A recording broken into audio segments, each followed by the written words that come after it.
to our research project. So we are talking about student debt and through our research project. My name is Sarah Kennedy. I'm Rob McCormick. I'm Sean Rosencrantz. Greta Cusick. Natalie Robinia. And Audrey Nimps.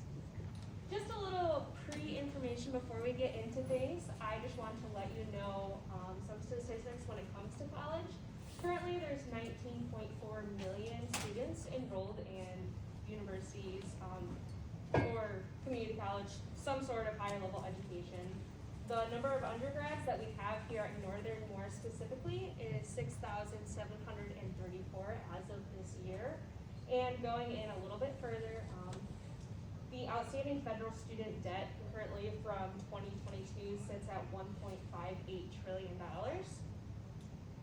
So going into a little bit of an introduction, student debt is a national problem that's increasing at a steady rate. It's not disappearing. If anything, it's increasing more and more every single day.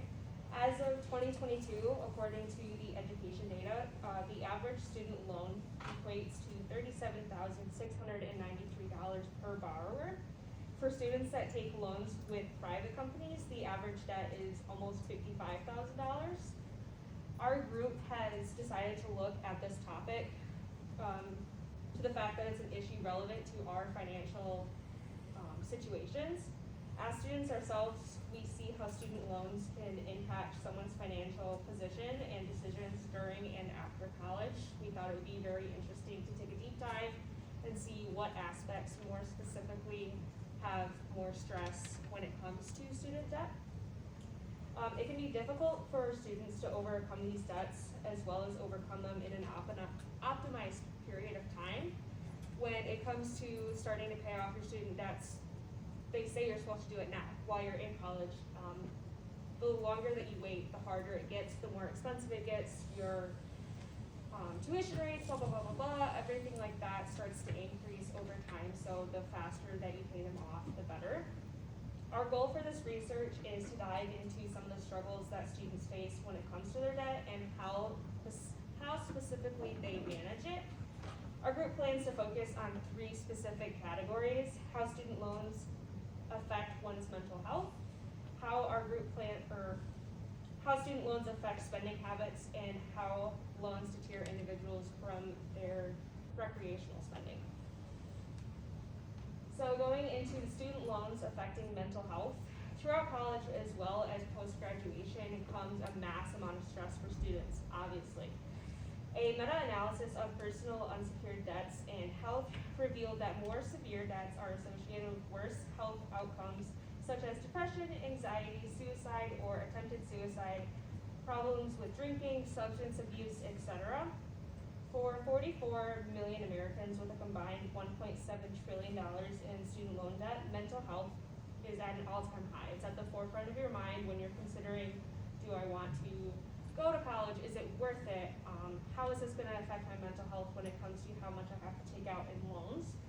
A 2021 mental health survey indicated 1 in 14 loan borrowers have experienced suicidal ideation in response to their financial stress student loans. So take a look at how many people are in this classroom. That's a pretty big number to consider, especially considering how many people are at Northern, plus considering how many people are in school in general. Throughout our research, our group would like to pinpoint the target stress indicators and see what we can do to fix them, how to help students with their problems with their mental health. And then going into the student loans affecting spending habits, right now the average debt per borrower is near $38,000, and that includes people with scholarships and grants. And with the average starting salary only being around $55,000, the student debt totals 68.21% of a recent graduate salary, all while they have to worry about food, rent, and daily necessities. Recent college graduates limit their time with things they want to do, such as going out to eat with friends, because they feel like they need to spend time on non-necessity items, or money, sorry. And then, as of 2018, 69% of high school graduates go to college, which seems like a fairly high amount until you look at the college dropout rate that is nearly 40% after a student's freshman year. And then 31% of students don't attend college at all. And then, since the fall of 2019, college enrollment levels have dropped 6.6%, or over 1 million students.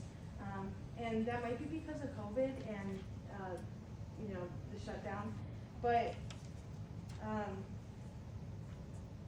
as college students also realized how ridiculous, because the college is shut down, they started to look at the prices and realize it's kind of ridiculous to go. So as college rates continue to skyrocket, interest in other types of programs do as well, such as trades and military. Now moving on to our research questions.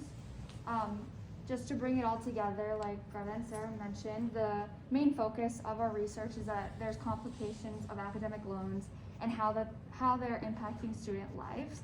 So we did break it up into 3 research questions. The first being, do student loans deter people from going to college? Based on our external research finding, and we suspect that based on our survey that has gone out, yes, student loans deter people from going to college. The deterring factor is that students cannot pay for school in full. And yes, academic loans make it possible for students to attend college by giving you money up front. Their ability to pay off their loans at the end of college is very hard and impossible for some. Students understand that this is a major financial burden that academic loans create, and for some, the opportunity does not outweigh the cost. So this is why people are deterred from going to college. Some external research findings that I found were important to share is, according to education data, 10 years is the ideal time a borrower should take to pay off their loans. And most academic graduates take over 20 years to pay off their student loans, which is crazy. We saw in our research findings that some people take up to 40 years to pay off their loans. And most people have interest rates on their FAFSA loans and or private loans. Currently, the rates for FAFSA are 3.73% for an undergraduate student and 5.28% for a graduate student. And if you have a private loan, this can range from what we saw as about 5% to upwards as 12% or even higher, which is crazy. And then moving on to the next question, do academic loans negatively affect mental health? So again, yes, we determined by external research that mental health is affected, and we also suspect that this will be the case based on our survey findings. So the burden of academic loans create mental health issues. It includes prolonged stress, anxiety, depression, and feelings of shame. This form of mental health issues don't go away with counseling, and really the only way to help graduates and students is by making loan forgiveness policies or coming up with a better system. So overall, the financial stress from loans leaves student and graduates feeling overwhelmed because they can't pay off their existing loans. And some external research is from Center of Law and Social Policy, which states higher education is supposed to improve quality of life, granting access to high quality jobs that provides greater stability, higher earnings, and critical benefits like healthcare and paid leave. And none of this is happening because people are even wondering if their degree was worth it. So the last thing that of the research question is, does academic loans affect the spending habits of not only like current college students, but even after college, how it can affect graduates already? As we've talked, costs of college have been significantly increasing since 2011. The average price of a college tuition has gone up about 16%, and you don't realize how much 16% is until you start really looking at the numbers. But also loans have gone up a staggering 99% in that 10-year span, pretty much. And it is affecting everyone's normal day. Everyone thinks about it. I know people who they'll decide not to go out to eat with a bunch of friends because they're like, I need to start saving money, need to start being able to make payments towards my loans. Students have also considered the amount of loans and how it affects their future. We looked at a study of the National Association of Realtors. About 51% of graduates who had loans were affected on their first purchase of a house. That deterred them from purchasing the house that they wanted, or they had to limit their budget to what they were able to actually afford. And if to look at the numbers, if you were to pay about $460 a month, even with the average, I think the average was around 37,000 for loans, paying $46 or $460 a month, that would still take you almost 8 years to pay it off, including the interest and everything. And for people fresh out of college, $460 a month is very hard or near impossible to do, depending on the field that you were in. And not only does, like, your credit score can be affected if you're not making the payments and everything like that, your credit score can drop. Obviously, if you're good with your payments, it can really benefit you. It can really boost your credit score and help you in other activities. So now we're gonna move on to a little bit about our sample plan.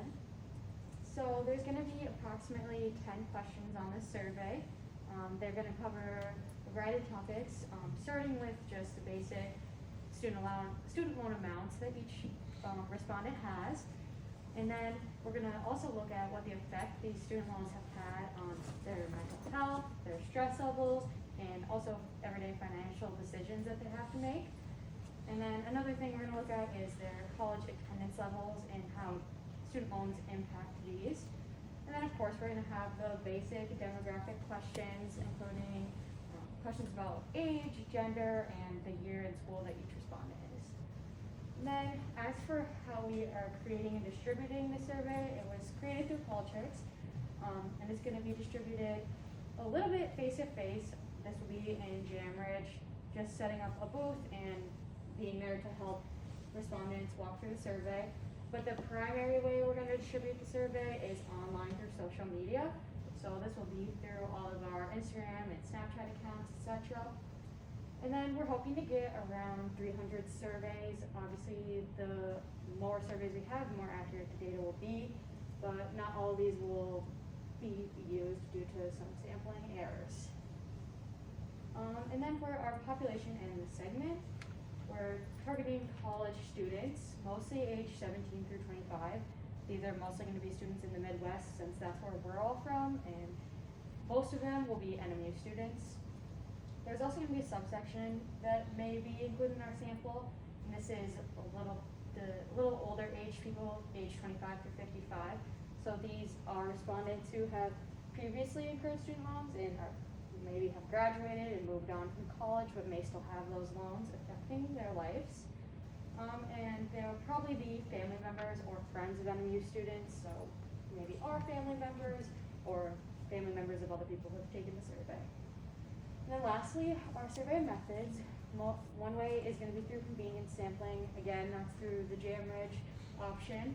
And as I said before, also online through social media. And lastly, snowball sampling is going to be used. So this will be when some respondents take the survey and recommend it to another person, or if somebody shares our survey on social media, that could be another way that the survey will snowball. Alright, so I'm going to go over the survey plan. So our survey instrument is a questionnaire that has been published on Qualtrics. It involves 10 questions of varying degrees of involvement. Natalie kind of touched on that earlier. So the survey is split up into 3 parts, but there are 2 major parts to it. So the first part is the first 4 questions. These are objective questions. These are demographics. These deal with age, year in school, and I'll touch on that a little bit more in the next slide. And then the next 6 questions that are broken up into 2 kind of subsections. These are subjective questions that deal with levels of emotion based off of the student loans that people have incurred. So for our objective questions, like I mentioned, these are to gauge demographics.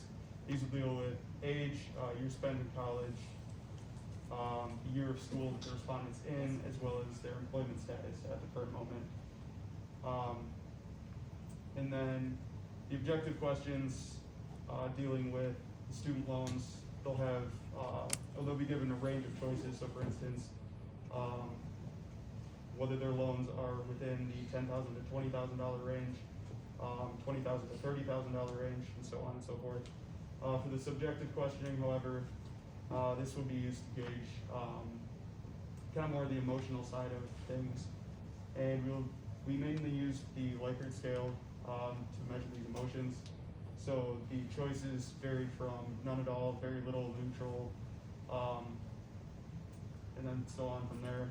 The positive and negative choices on the Likert scale will be alternated from side to side, and this will force the respondents to pay a little bit more attention. They can't just go through and click all straight down one side of the list. And then the kind of two subsections that we had for our subjective questions. The middle portion deals with the level at which student loans have deterred people from going to college. The next question will deal with kind of the anxiety that people face regarding their student loans. And the final question of that subsection will be the effect that it's had on their mental health. And then finally, the last four questions will also be subjective questions, but these will deal more with how has it affected spending, eating out, recreational activities, and entertainment. So in conclusion, we don't have any data yet. However, we're looking to see if there's a correlation between student loans and mental health, whether that be positive, negative, or indifferent. And then we are also, from there, trying to see if there's a correlation between student loans and spending habits outside of student loans. Any questions?